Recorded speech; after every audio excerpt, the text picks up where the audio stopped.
53%, c'est la part des Français qui ont réduit leur consommation de viande ces 3 dernières années, selon un sondage Harris Interactive pour l'association Réseau Action Climat, publié en mars 2025, soit près d'un Français sur deux. Et dans notre entourage, c'est presque devenu banal. Donc nous, on est allé voir dans le nôtre les étudiants en journalisme. 3 d'entre eux ont accepté de témoigner et de nous expliquer pourquoi ils ont réduit leur consommation. Alors du coup, on est allé voir Adli, végétarienne depuis à peu près 6 ans. Bon, salut, merci. Dans ma maison, j'ai toujours eu des animaux quand j'étais petite, etc. Je pense que ça jouait de là, parce que même quand on me servait de la viande avec le sang, etc., moi, ça me plaisait pas du tout. Du coup, en fait, j'en mangeais déjà pas beaucoup. Enfin, ma mère, elle essayait de faire soit beaucoup cuire, etc., pour que l'aspect me dégoûte moins. Mais à partir de la 6e, je pense que j'ai commencé à prendre conscience que c'était vraiment des animaux. On a des alternatives à la charcuterie. C'est parce que c'est ce qui me manquait le plus niveau goût. Je sais que quand je suis devenue végétarienne, j'avais quand même du mal avec tout ce qui était produits transformés, le saucisson chorizo. On a les knackis, comme ça c'est hyper simple et ça complique pas la vie, enfin il n'y a aucune difficulté. Du coup ensuite on est allé voir Enora qui a aussi arrêté depuis à peu près 6 ans. Donc elle, c'est aussi pour des raisons de bien-être animal, mais en plus de ça, il y a aussi l'aspect environnemental. C'est énorme la pollution de viande, l'élevage intensif, etc., que ce soit aux États-Unis, même en France, en Bretagne pour les cochons, enfin les poules, enfin ça va de tout au tout, mais c'est vrai que c'est très polluant. Donc même pour les poissons, l'élevage de saumon. Et du coup pour finir, on est allé voir Ilan, donc lui il est devenu végétarien depuis 2 semaines, malgré que ce soit quand même une décision qui est un peu plus réfléchie. C'est tout nouveau pour lui, il va nous expliquer comment ça se passe. J'ai décidé de devenir végé juste après les vacances de la Toussaint là. Ça fait quelques années que j'y réfléchis, mais je sais qu'à la maison c'est pas possible forcément parce que mes parents et mes sœurs mangent beaucoup de viande. Mais je me suis renseigné pas mal sur le sujet. Effectivement même sur l'impact environnemental, c'est pas forcément sain non plus. Donc en fait il y a tout qui m'indiquait de devenir végé et que c'était une bonne chose. J'ai juste jamais pensé à sauter le pas et là c'est fait, surtout qu'en plus vu que je suis étudiant, la viande c'était quand même quasi un quart de mon budget de nourriture, donc ça diminue vachement et je le sens dans le porte-monnaie.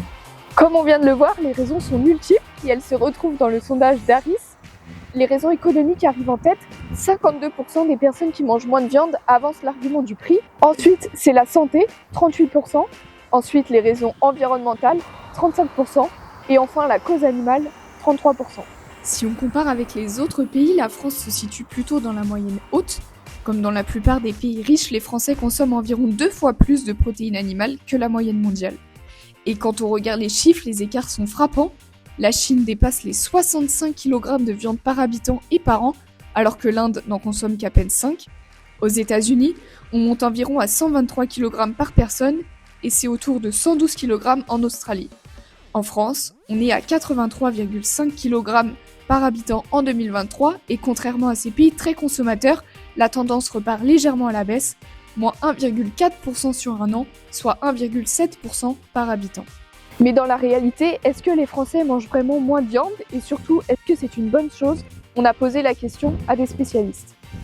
Séverine Martin, diététicienne nutritionniste à Vichy, nous explique les conséquences de la diminution de la consommation de viande sur la santé et répond aux questions de nos étudiants en journalisme. Je me demandais si à long terme cette alimentation elle allait pas me poser problème au niveau de l'énergie et par rapport à une alimentation habituelle sur laquelle les études sont faites. Oui, sur le long terme ça va poser problème puisque la viande est là pour justement la masse musculaire. Donc si cette personne-là mange plus du tout de viande, ça va poser problème oui à l'organisme, mais pas en termes d'énergie puisqu'il n'y a pas que la viande qui amène des kilocalories sur la journée quoi. Du coup, j'ai continué à manger du poisson j'ai arrêté la viande et je voulais savoir au niveau de l'apport énergétique, qu'est-ce que le poisson apportait de plus ou de moins par rapport à la viande? Donc le poisson va amener par rapport à la viande des oméga 3. Ces oméga 3 vont être d'origine animale, donc c'est ce qu'on appelle en fait l'EPA-DHA.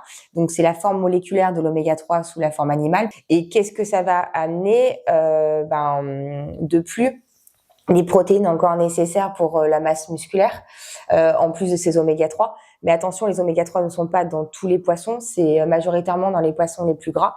Donc c'est-à-dire le saumon, saumon fumé, maquereau, hareng, anchois, thon et la sardine. Je me demandais comment est-ce qu'on pouvait substituer aux besoins nutritifs de la viande J'ai entendu parler des œufs que je consomme beaucoup. Oui, il peut y avoir effectivement les œufs qui peuvent prendre l'équivalence de la viande, ainsi que le poisson. Il y a également le jambon. Donc, faut savoir que le jambon blanc, c'est une tranche à la coupe ou 2 tranches sous cellophane qui peut faire l'équivalent de 100 grammes de viande. Les œufs, c'est 2 œufs. Thierry Merle est éleveur et boucher à Feurs dans la Loire. Il observe quotidiennement les habitudes des consommateurs. On l'a rencontré pour qu'il nous en dise plus. On sent une baisse de consommation de viande, oui, mais par contre, les gens veulent manger moins, mais manger bien et savoir vraiment d'où ça vient, comment c'est produit, tout ça. Après là, depuis peu, par contre, on est quand même confronté à un problème qui n'est pas des moindres, c'est l'augmentation du prix. Ça va être un frein pour la consommation de viande, c'est sûr. Ok, et il y en a beaucoup qui avancent l'argument écologique. Bonjour, je suis Dominique Hofbauer, je suis chargé d'éducation pour l'association L214. L'élevage contribue à hauteur de quelque chose comme 14% des émissions de gaz à effet de serre. Et donc il y a beaucoup de consommateurs qui réduisent leur consommation pour cette raison, à partir d'arguments environnementaux et écologiques. En France, on a 89% des émissions de gaz à effet de serre qui proviennent de notre alimentation, de notre assiette, qui sont directement imputables aux produits issus de l'élevage. Donc viande, œufs et produits laitiers. Et dans ces 89%, les 3/4 viennent essentiellement des ruminants, donc bovins et ovins, parce que ce sont des animaux qui sont des ruminants, qui dégagent un gaz qui est le méthane, et qui est un gaz qui est extrêmement impactant, pratiquement 20-25 fois plus impactant que le CO2. Donc ça, c'est une première raison. Il y a des enjeux aussi qui sont liés au transport de ce qu'on appelle les intrants, c'est-à-dire ce qu'on donne à manger à nos animaux d'élevage qui viennent de loin, notamment du soja qui vient d'Amérique du Sud. Et ainsi, l'élevage est responsable de 63% de la déforestation dans cette partie du monde. Et nous, on importe, les Français, on importe plus de 3 millions de tonnes chaque année de soja sud-américain pour nourrir nos animaux d'élevage. Alors les Français mangent-ils réellement moins de viande? Mathématiquement, la réponse est oui. Plus d'un Français sur deux a diminué sa consommation de viande sur ces 3 dernières années. La principale raison, c'est la raison environnementale, comme on l'a vu à travers les différents témoignages, mais aussi les chiffres donnés par notre expert. Il nous a notamment dit que l'élevage est responsable de 14% des émissions de gaz à effet de serre. Après, certes, les Français mangent moins de viande, mais ils mangent surtout mieux. Ils se tournent vers des produits de meilleure qualité. Mais attention, c'est pas sans conséquence sur la santé, comme nous l'a expliqué notre diététicienne. À terme, diminuer complètement et supprimer complètement la viande de son alimentation, ça peut avoir des conséquences sur la santé. Il faut savoir trouver un équilibre.